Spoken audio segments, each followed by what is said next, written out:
Siku zote mtuhumiwa wa usaliti kwenye ndoa huwa ni mwanaume. Lakini linapokuja swala la DNA, majibu ya DNA huonesha ni nani professional msaliti pale ndani. Moja kwa moja hii inadhihirisha kuwa mwanamke sio mjinga. Na hata Mwenyezi Mungu alilijua hilo, ndio maana akawaambia muishi nao kwa akili.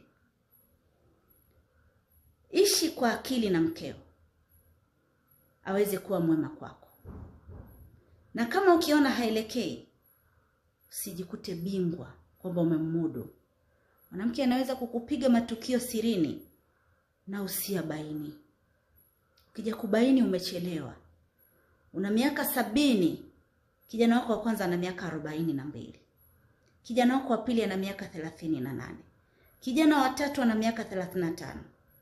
Unaenda kupima DNA, hakuna mtoto wako hata mmoja pale. Wakati ukiwa kijana ulijiona mwamba na kujisifu kwamba huyu mwanamke nimemmudu, nimemtuliza, nimemzalisha mfululizo.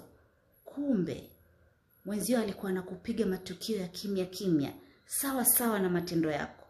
Leo umezeeka, nguvu zimekuishia, huna unachoweza kufanya kwa wakati huo. Umekaa kitandani tegemezi, unagundua wale watoto sio damu yako. Ishi na mwanamke kwa akili. Wanawake sio wajinga. Matukio haya yanafanyika kimya kimya kwa miaka.